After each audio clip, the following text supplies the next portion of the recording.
जय श्री राम।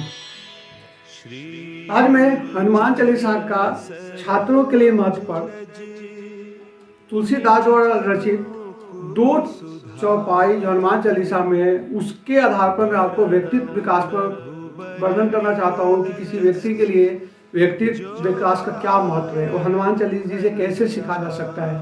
श्री गोस्वामी तुलसीदास जी ने हनुमान जी के व्यक्तित्व के बारे में बहुत ही अच्छा प्रकाश डाला है कि कंचन वरन विराज सुवेशा कानन कुंडल कुंचित केसा हाथ वज्र ओ ध्वजा विराजे काने मूल जनेऊ साजन। अब देखिए, कंचन का मतलब होता है सोना, आभूषण, स्वर्ण।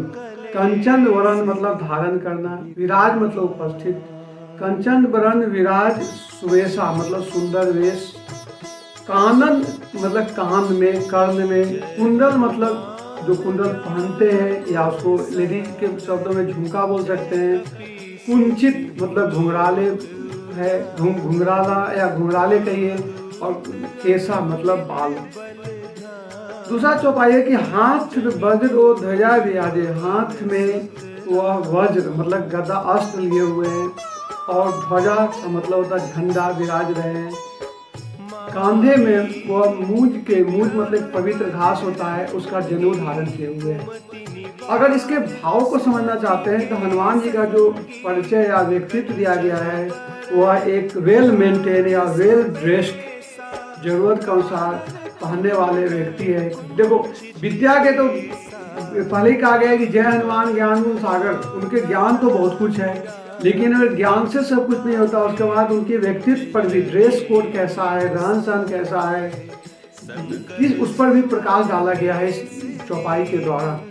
अब जैसे कि कंचन वरण, इसका मतलब ये नहीं कि उन्होंने पूरे शरीर को सोना बना रखा है। इसका मतलब हो गया कंचन वरण का मतलब होता है, एक तो होता है तो शुद्धता के रूप में होता है, क्योंकि सोना को सबसे अधिक, यदि 24 कैरेट या 23 कैरेट सोना लेते तो उसको सबसे शुद्ध माना गया। दूसरा बात है कि सोना यह इस चीज का भी प्रतीक है कि आपने जिंदगी में कितना संघर्ष किया है।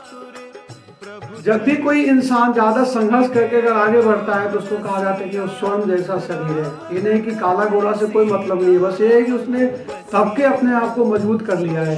यहाँ इसका भाव ये हो गया कि हनुमान जी ने अपने कठिन परिश्रम, अपने पुरुषार्थ एवं अपने तेजस्विता से तपकर जीवन में आने वाले संघर्षों का मुकाबला किया है। उसके बाद कानन जो है, कर्ण में जो कुंडल है, उसका भी एक मतलब कि अगर किसी को सुसज्जित ढंग से अगर व्यक्तित्व विकास में उसको कहा जाए तो कुंडल भी एक देखने में अच्छा लगता है, इसलिए उनका वर्णन किया गया है। अगर देखा जाए दूसरे धर्म शब्दों से तो कुंडल ये भी एक ढंग से कहा जाता है कि वह वास्तु, उसको क्या कहते हैं, साज मतलब कि फिजिकली वो अच्छा माना जाता है उसको, इसलिए उनमें और देखने में सुंदर लगता है, इसलिए इनको कुंडल से भी नवाजा गया है। उसके बाद है कि हाथ में उन्होंने गदा लिए हुए हैं। यहाँ जो गदा है वो शक्ति का प्रतीक है। देखो, व्यक्तित्व विकास में जब भी कहीं जाओगे, जब आपको पता चलेगा कि आप में शक्ति नहीं है तो लोग दूसरे ढंग से देखेंगे, कमजोर समझेंगे। इसलिए हनुमान जी के जो भाव दिखा गया है कि हनुमान जी शक्तिवान है, इसलिए शक्ति का प्रतीक के रूप में गदा लिया गया है। और झंडा जो है वो आत्मविश्वास का प्रतीक है। जब भी कोई चीज अपना जीत के आते हैं तो झंडा फहराते हैं, क्योंकि मैं अपने संघर्ष के बाद जो आगे बढ़ के अपने आत्मविश्वास को दिखाना चाहते हैं वो झंडा का प्रतीक है। उसके बाद जनेऊ धर्म का प्रतीक है। धर्म का अर्थ होता है धारण करने योग्य। जो आपने अच्छे संस्कार सीखा है, उसको अपने जीवन में धारण किया है, उसको धर्म कहते हैं। चाहे किसी भी धर्म का हो, सब में अच्छे तत्व होते हैं। उस तत्व को समझ के उसके धारण करके आप एक सब नागरिक बन सकते हैं। हनुमान जी के इन 2 चौपाइयों के आधार पर आप में क्या होना चाहिए, एक अच्छे से परिधान में रहना चाहिए, वेल मेंटेन होके रहना चाहिए, ताकि उसके बाद चूंकि आप किसी भी धर्म के हो तो धर्म के प्रति समर्पण भाव रखना चाहिए, तभी आप अच्छा बढ़ पाएंगे।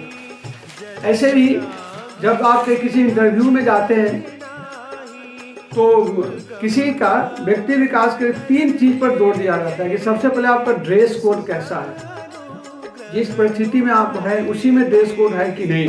अब इंटरव्यू में जाते हैं तो उसका ड्रेस कोड अलग होना चाहिए। आप कोई शादी समारोह में रोज जाते हैं तो उसका ड्रेस कोड अलग होता है, किसी आप दुख के समय जाते हैं तो उसका ड्रेस कोड अलग होता है। इसी ड्रेस कोड के आधार पर आपके व्यक्तित्व की पहचान होती है। उसके बाद दूसरा होता है बॉडी लैंग्वेज, कि जब भी आप जाते हैं तो आपका बॉडी लैंग्वेज कैसा है। खुशी में जाते हैं तो खुशी का बॉडी लैंग्वेज होना चाहिए, गम में जाते हैं तो गम का बॉडी लैंग्वेज होना चाहिए।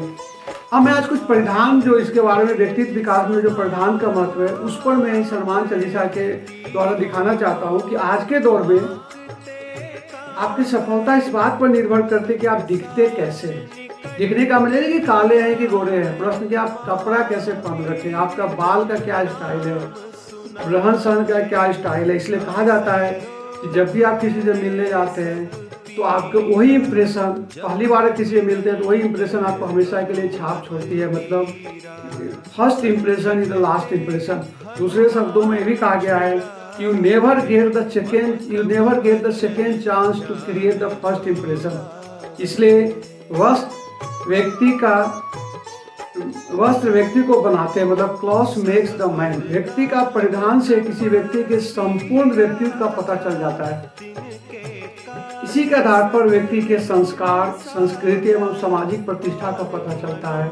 इसलिए जब भी कहीं जाएं तो सुसज्जित वस्त्र में जाना चाहिए। वस्त्र ये नहीं कि हमेशा आप नया पहन के जाए, लेकिन जो ही जाए तो वेल मेंटेन होना चाहिए, फिटिंग सही होना चाहिए, कलर का सिलेक्शन सही होना चाहिए। इस पर देखता है। कभी कभी आप देखते हैं कि यदि आप अपने रुचि के अनुसार कोई कपड़ा अगर नहीं पहन के जाते हैं या सीजन के अनुसार नहीं पहन के जाते हैं, जो जिस स्थिति के अनुसार, आप अपने आप से हीनता की भावना आप में ग्रहण कर लेते हैं। इसलिए कमरे पर, बस पर बहुत ध्यान दिया जाता है। कहा ही जाता है कि आप कमरे की चार दीवारी में आप कुछ भी खाना खा लेते हैं, वो कोई नहीं देखता है, लेकिन जब आप बाहर निकलते हैं तो आपका व्यक्तित्व, आपके आत्मविश्वास, आपके चरित्र, सबका जो लोग परिधान के आधार पर ही फैसला करते हैं। अतः इस दो चौपाई के आधार पर मैं आपको ये सिखाना चाहता हूँ कि पढ़ाई के साथ साथ आप व्यक्तित्व विकास पर भी ध्यान दें। फिर मैं इस चीज को रिपीट कर रहा हूँ, कितना अच्छा। पहले उन्होंने हनुमान जी के गुण का वर्णन किया गया,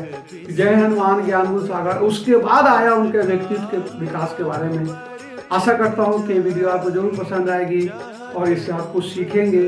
आने वाले दिन में और भी आपको हनुमान चालीसा के चौपाई के द्वारा नए नए चीज और आपके व्यक्तित्व विकास में जो भी उपयोगी होगा उसको वर्णन करते रहूँगा। जय हनुमान।